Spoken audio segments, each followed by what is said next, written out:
This is the Athletic Football Podcast. I'm Ian Irving, and the focus of today's show will be on the news that we broke yesterday that Chelsea are growing in confidence over the signing of Manchester City and England forward Raheem Sterling. To help me dig a little deeper, I've got three of the Athletic's finest with us today. Manchester City writer Sam Lee, Chelsea writer Simon Johnson, and football correspondent David Ornstein. Hello, everyone. Now, this should be interesting. There's lots of strands to this. There's lots of moving parts at both ends. But Simon, after that piece yesterday that you and Sam wrote about Raheem Sterling, how has Chelsea's confidence grown exactly? Well, as I was explaining in the piece, Raheem Sterling has been asking questions to people that he knows about Thomas Tuchel, how he acts as a coach, what he's like, what Chelsea's like as a club to play for, the inner workings. And when a player does that, they're doing it for obvious reasons. They're keen to go, and from what I'm hearing, he's liking the sound of playing for Chelsea. And why wouldn't he? If he is considering leaving Manchester City, it's a chance for him to return to London. It's a chance for him to play for still a very good club that competes for major silverware. So he obviously knows some of the players in the dressing room too. So it ticks a lot of boxes for him right now. Is it something that Thomas Tuchel wants? Yes, I mean, he is looking to strengthen, improve Chelsea's attack. You have to remember that Tuchel has had very little chance to mould the team into the one he wants. He's inherited pretty much everyone apart from Romelu Lukaku, who I'm sure we'll get on to shortly. But the attack does need refreshing. Goal scoring has been a real problem. And the one thing that you can sort of say about Raheem Sterling is he does bring goals. Yeah, Simon's listing the things that Sterling will bring to Stamford Bridge. You sort of think about the things that the Etihad Stadium are going to miss with him not part of Pep Guardiola's squad. Why do they seem open to the idea of Sterling leaving? Yeah, well, as Simon said, it's a move that makes a lot of sense, and obviously it does from every point of view. But I'm sure there'll be people listening, as you say there, thinking, well, why does he want to leave City, and why is City happy to let him go? So, I mean, effectively, for over a year now, he's not been entirely happy with his game time. He's kind of fallen down the pecking order. He's not played in the kind of games he'd want to be playing in. And all the way through that time, that's kind of conditioned how he thinks about his future. When you put it from that point of view, would you want to sign up to a new contract if you weren't getting the game time you thought you should be, if you weren't happy? You know, if you're a footballer and you're not playing the games you think you should be for more than a year, you're not necessarily going to sign on for any more of that. Even to the point where after last summer's transfer window closed, not too long after, I think he went to the club and said, I'd like a loan deal to kind of get my spark back and fall in love with the game a bit. You know, that's the extent to which he's not really happy with the situation at City. And then on the flip side of that, he's got a year left on his contract, so that's obvious. But City, generally speaking, maybe not generally speaking, maybe always speaking, they're not the type of club that goes, no, you'll stay here for as long as we need you. They're the type of club that would say, you want to go? Okay, well, if you bring us a good offer, you can go. Because they don't want anybody around the squad who's not going to be happy, that might affect the dressing room, might affect the atmosphere and all that kind of stuff. Yeah, but within that argument over letting someone leave if they want to go, it's happened probably in the most high-profile sense in recent times with Ferran Torres, and it's happened with Leroy Sané as well. But they've both gone to teams in different countries. This would be a sale of one of the biggest stars in City's sides to one of their biggest domestic rivals. Is there not a different attitude to that, Sam?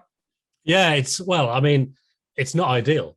But I think given the fact that Sterling would like to go and the fact that City want to get some money back in for him and kind of move on with the squad, I just think it's an awkward situation. And, look, maybe during the course of negotiations, that does make it difficult. Maybe it means the City want more money to make it worth their while. I don't know. But the fact is, they would, I'm sure, I can't say this for a fact, but I'm sure it is a fact. They would prefer to sell abroad. Like, why wouldn't you? Because obviously with Gabriel Jesus possibly going to Arsenal as well, I'm sure they'd much rather sell him abroad as well. But it just so happens that the best options seem to be Arsenal and Chelsea, respectively. David, let's bring you in. How complicated are these deals to do between two big English sides? Because they don't happen very often, do they? Yeah, well, the boys have encapsulated both sides of the club's argument very well there.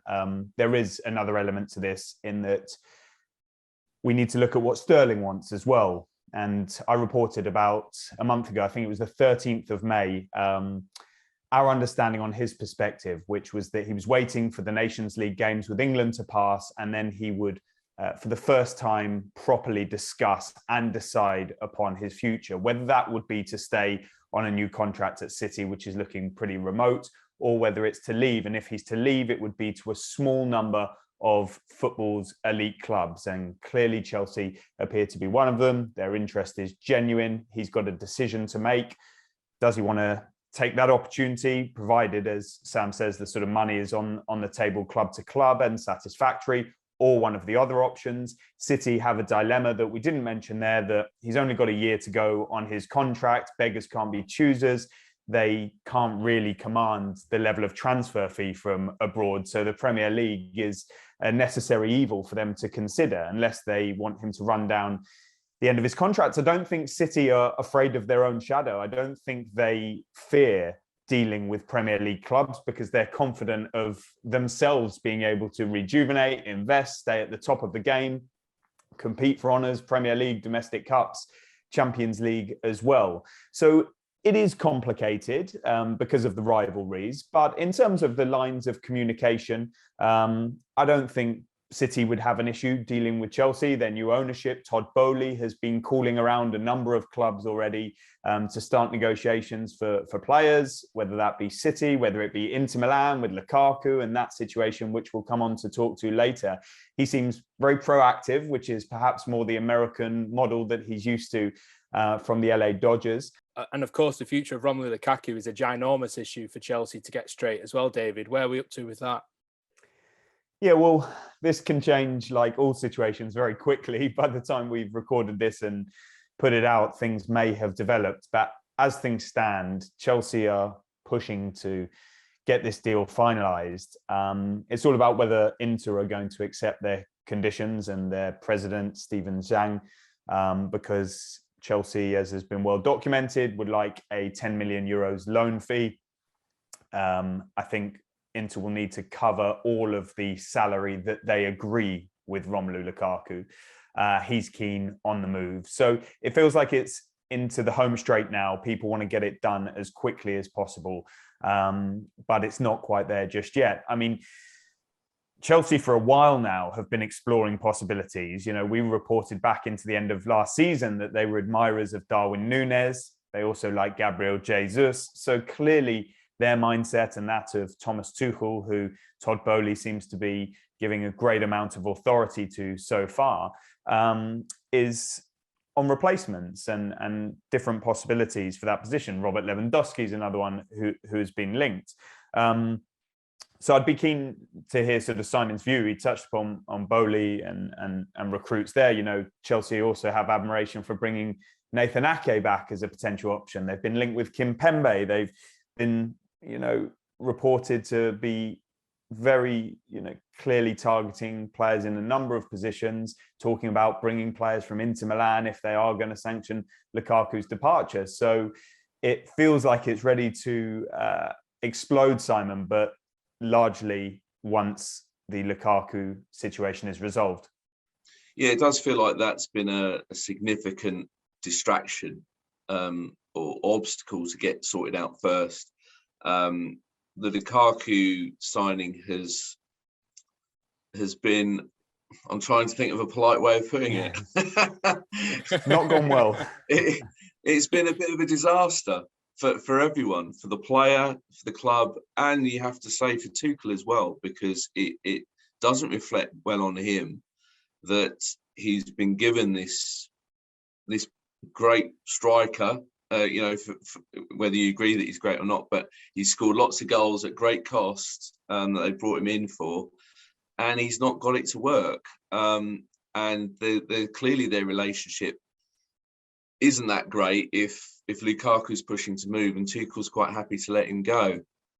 But perhaps it's best for all concerned if they go their separate ways, if things have got that awkward between them. But it does mean that on top of Sterling, that's just one signing they have to do. There's quite a lot of work on this squad that's required. You felt with the sort of the way their title challenge collapsed, the way that they were sort of beaten by Real Madrid, even though they put up a great effort against them in the Champions League. That this felt like a bit of an end of an era. That this squad does need some serious refreshment.